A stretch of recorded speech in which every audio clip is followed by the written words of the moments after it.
And good Wednesday afternoon. My name is Ryan Belmore, and joining me from What's Up New is Mr. Frank Krosnitz. How are you, Frank? I'm doing fine, Ryan. How are you? Good. 209 days until November 8th. Can't wait. Yes.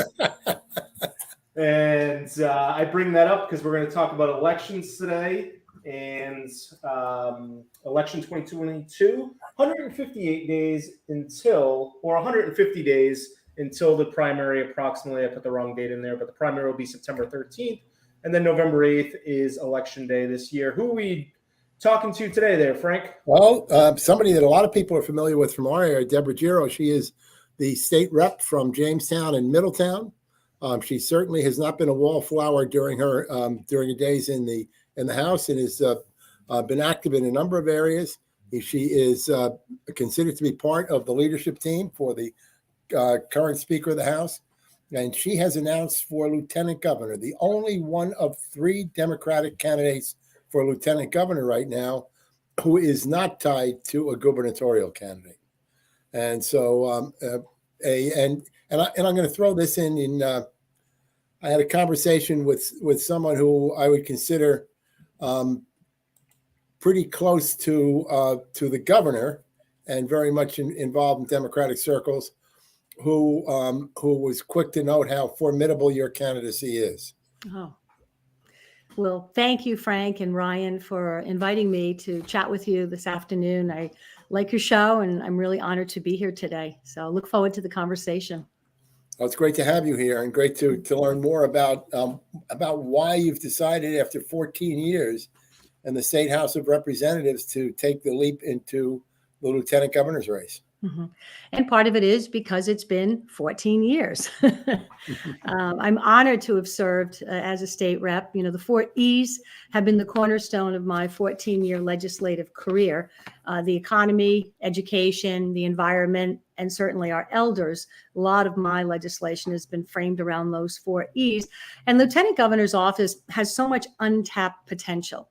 You know, it's really a perfect platform to continue the policy work on Act on Climate, the renewable energy laws, many of which I've helped frame and champion in our state, and also to pivot so that we can actually have a platform for our older Rhode Island citizens to have a voice. You know, we need to do more to make it easier to grow older in Rhode Island. You know, just because you're growing older doesn't mean you're getting old. And we need things like our parents want home-based care. Everyone wants to age in place. And right now, the national average for Medicaid spending in the country average is 45% on adults 65 plus. Rhode Island only spends 22% on home-based care. So we have some work to do there. And there are lots of other examples. You know, I'm working with colleagues in the House on a bill, you know, Our Way to Aging, which is going to look at the Office of Healthy Aging and make it more of a department so that a lot of the senior centers, which really are the boots on the ground delivering services, have a more equitable place, you know, at the table in the administration. So we have a lot of work to do. And as you may know, under the Lieutenant Governor's purview is the Long-Term Care Coordinating Council. And that really brings the Office of Healthy Aging, the senior centers, all the advocates together. And that's an opportunity. I would like to put that on steroids and really make that something to talk about. We've got to lay a foundation, if you will, in the next 2 to 3, 4 years and do some heavy lifting. And I just think that's an exciting opportunity for me to take on and champion. What does that council do, or what of their they don't have any legislative function, but I assume that they have advisory function, and also, I presume, can propose legislation. Absolutely, Frank. And I intend to be a lieutenant governor who is active, accessible, and someone who will frame legislation. You know, part of what I believe I bring to the table are my skills and understanding, you know, how to get bills passed at the State House, having worked with the Senate, the governor's office, and obviously the House of Representatives. Writing policy is really important. You know, this week, we've had some really good hearings and policy on the accessory dwelling units, which is another way to help keep our seniors at home. And I hope that's a bill that we pass. I know there will be some amendments to it. But a single family homeowner should be able to convert a basement, a garage, or even have a small tiny house on their property so that an older, person can age in place on the property. Other states do it, so that's another thing that we could look at. So yes, I've seen, it should be policy.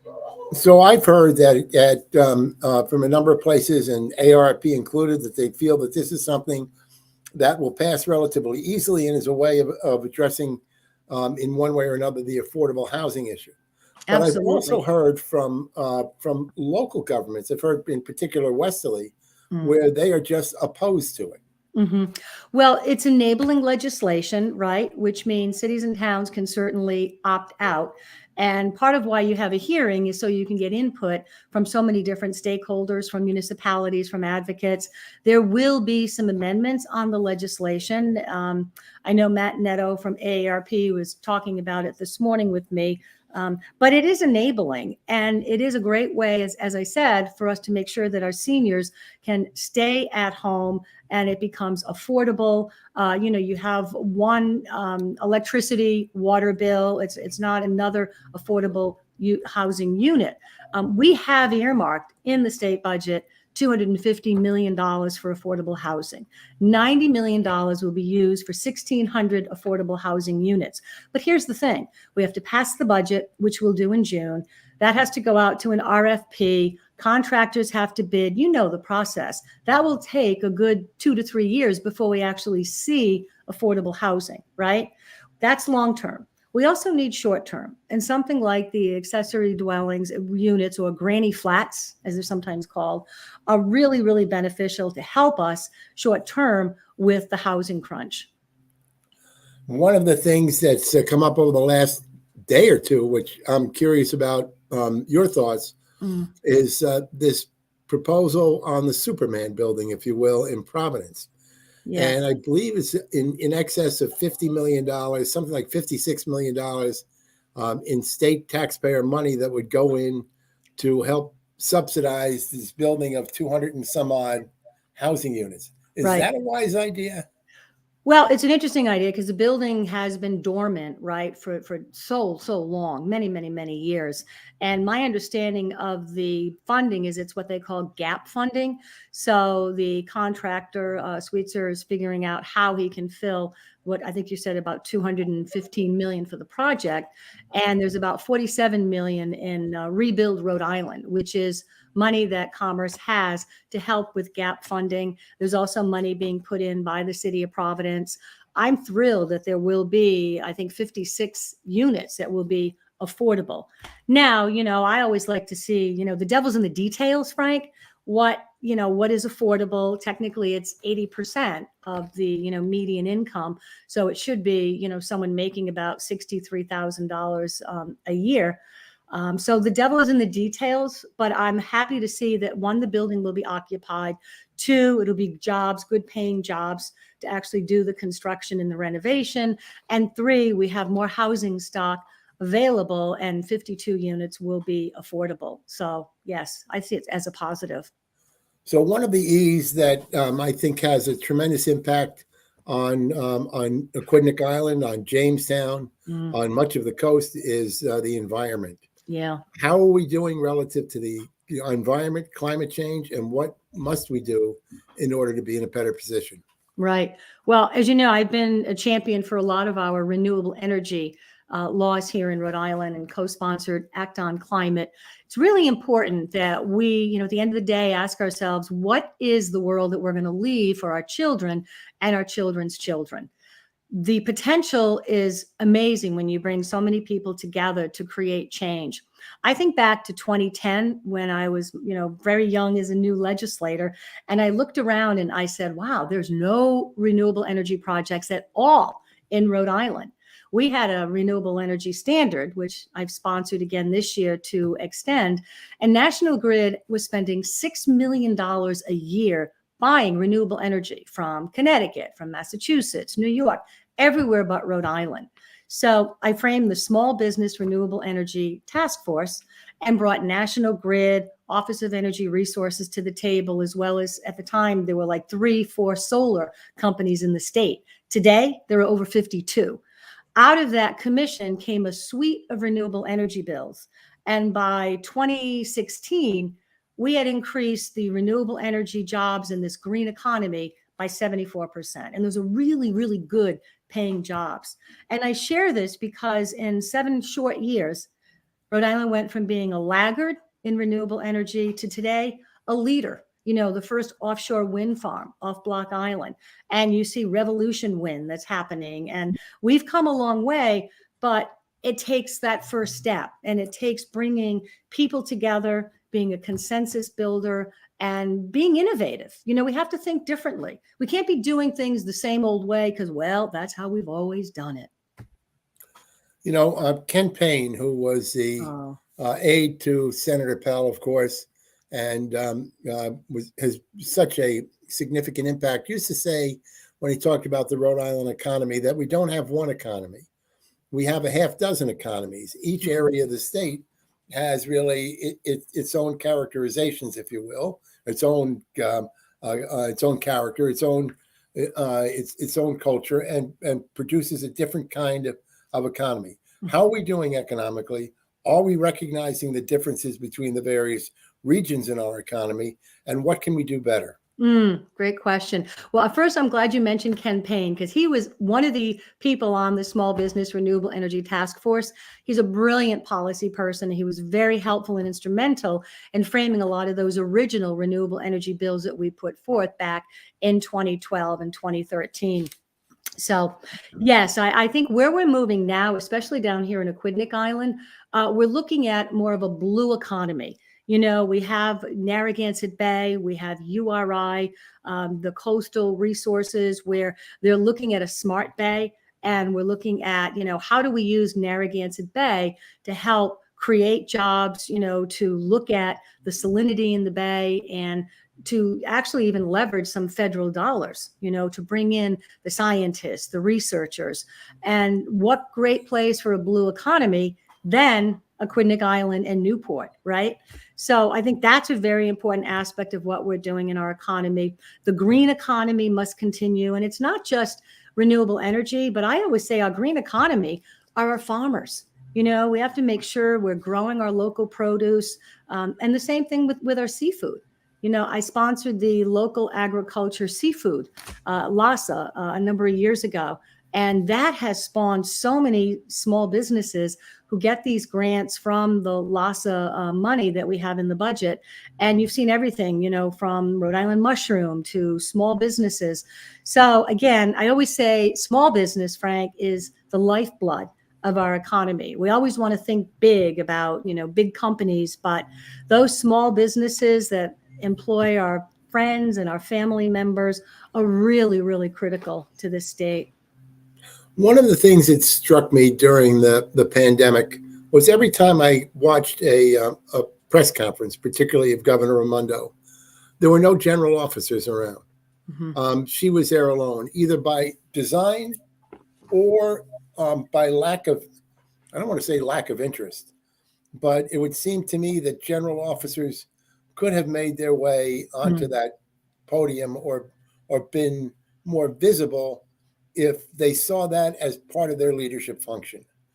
It's interesting you say that because I interviewed Dr. Alexander Scott when she was the healthcare for the Department of Health. And I remember interviewing her. And my recollection of so many of those COVID press conferences was, there's Dr. Alexander Scott on stage. There's the Education Commissioner, Angelica Infante Green. And there's the governor, Gina Raimondo. And I thought, wow, 3 strong, diverse women in the middle of a crisis in the state of Rhode Island. And here we are navigating through COVID. So it's really interesting, my perspective and memory and your memory of it. Well, I mean, I never saw the lieutenant governor and the governor clearly did not. I don't think they were never together, to your point, if that's what you're saying. But I did see some. But shouldn't it be the responsibility of each to make sure they've been elected by the people? Shouldn't it be the responsibility of each that they are integrally involved in these things? And maybe they have different policy positions or whatever. But it seems for the sake of the state that everybody ought to be on board. Secretary of State. I mean, Nellie Gorbea has been a strong Secretary of State, I believe, and I would have thought she would have had a more prominent role. Seth Magaziner, in terms of the state's economy, that certainly has a great deal to do with it. I just looked to me like a lot of people were invisible. 100%. And again, we only saw and the legislature. We don't know what happened behind the scenes, right? In the meetings that were held with the executive branch. I can't speak to that because I don't know, you don't know, but I would say that there's no doubt. My hope, should I be elected by the Democrats and unaffiliated on September 13th as the state's next lieutenant governor, my role has always been to be a consensus builder. I believe it's important to work together, to coalesce, because no one person has all the answers or has any solutions. It's really everyone working together.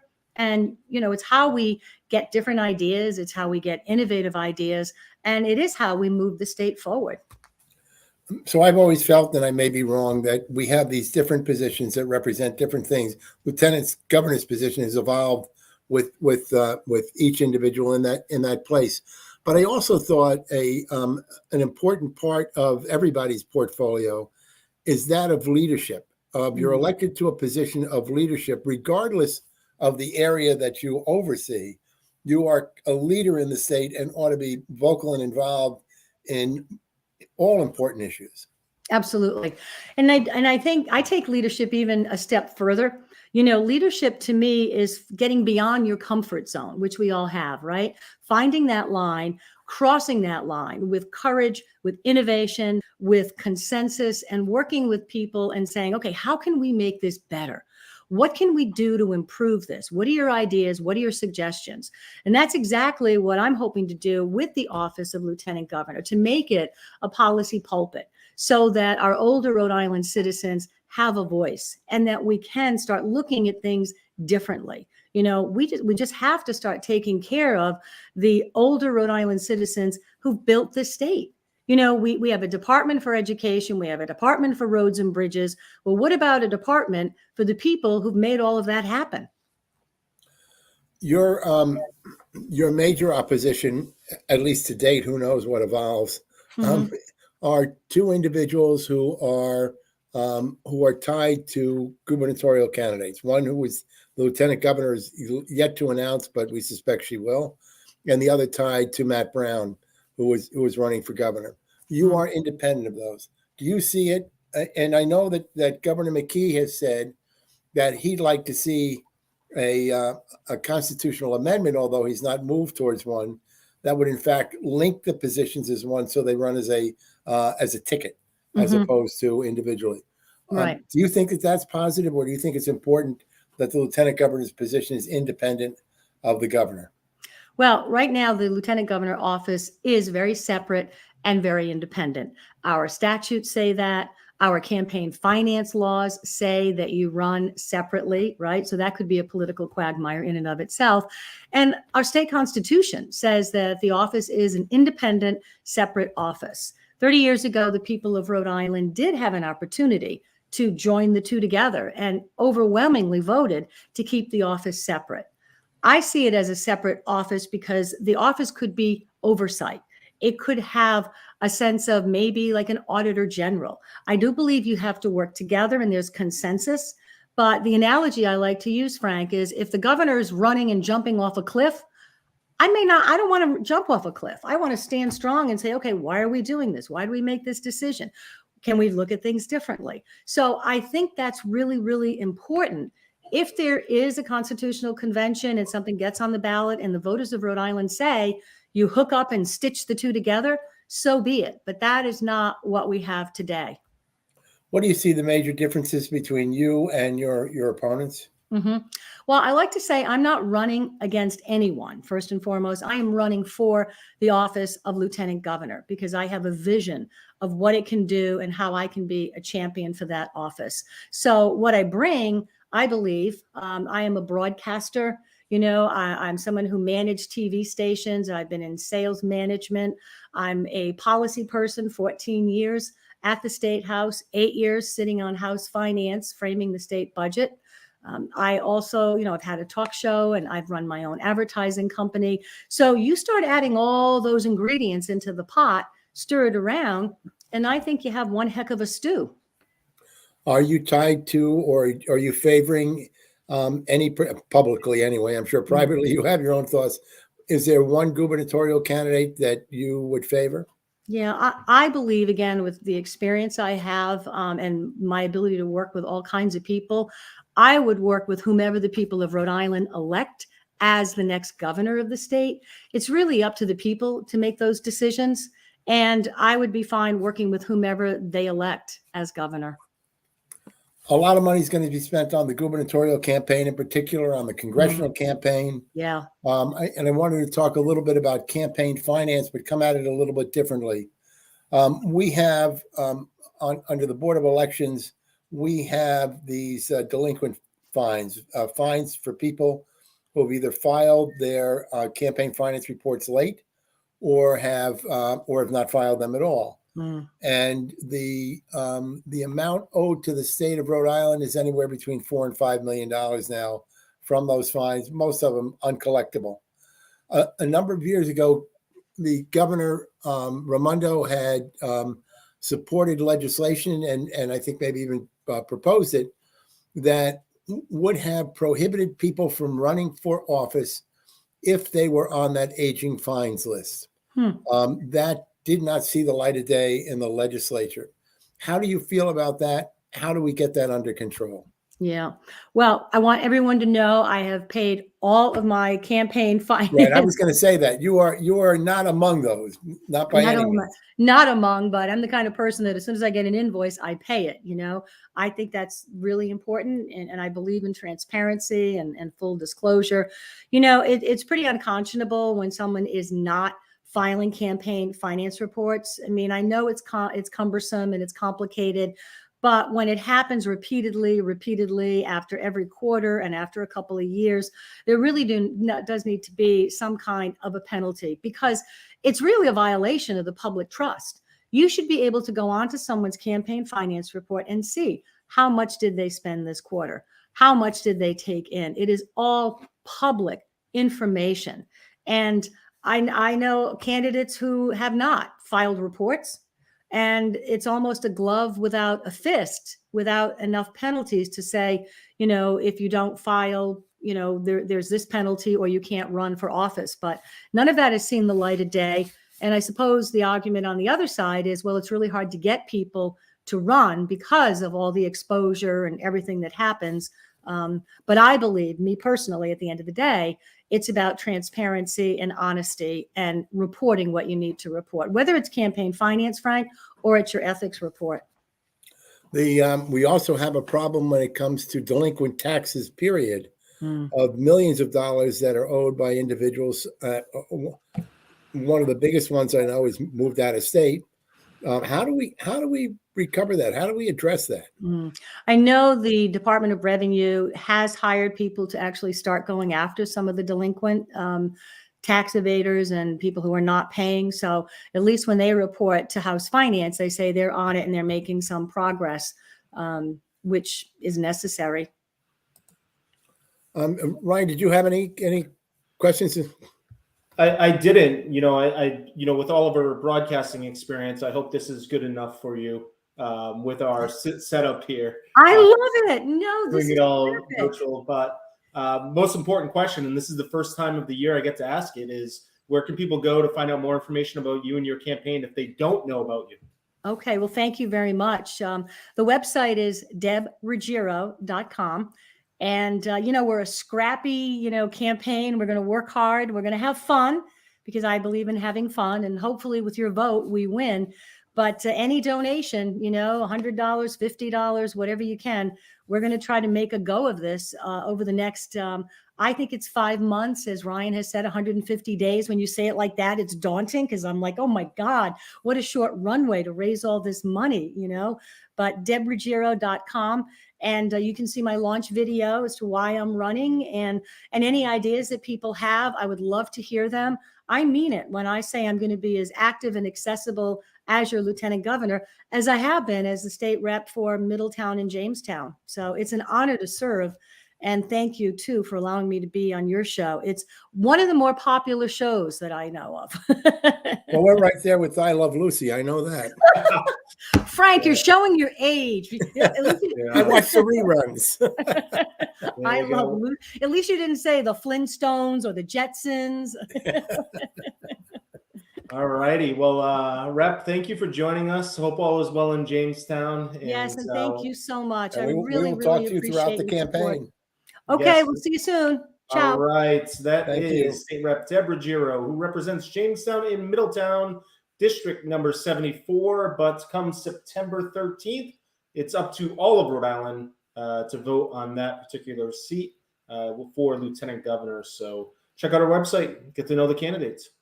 Two quick things I would advise. Yes, check out her website and take a look at some of the things, her campaign website, and then also her background in terms of a legislator. She has been involved in a lot of bills. And also I mentioned campaign finance. Here's why I think this is so important. I think people should be able to look at campaign finance, and here's the ringing in the background. This is what makes it real. This is what makes it real. From the campaign finance report, it's not only do you find out how much money somebody has accumulated, but you also are able to find out who is donating that money and where they are making their expenditures. And you can then you can gain a profile of that individual, those organizations that they are involved with and that they are supportive of, and those individuals, and conversely, those people who are supportive of them. I think you learn an awful lot through the campaign finance reports. Find them on the Board of Elections site. Excellent. And one last note is, speaking of District 74, within this past hour, Alex Finkelman, a Jamestown resident, announced his candidacy for the seat. He's running as a Democrat. You could read all about him as well as candidacy on whatsupnuke.com now. Very good. All right, Mr. President. Until next Ryan. time. Just one last note, in case we don't say it enough, we invite all of the candidates to join us on these interviews, whether you're Democrat, Republican, Independent, or brand new party that we haven't heard about yet. We have invited every candidate to join us. If you haven't seen your candidate yet, reach out to them and let them know that you want to see them here. Absolutely. All right, Mr. President. On behalf of Frank, as well as myself and all of us here at What's Up Nuke, we want to thank State Rep Deb Ruggiero for joining us to talk about her candidacy for Lieutenant Governor. Thanks for watching.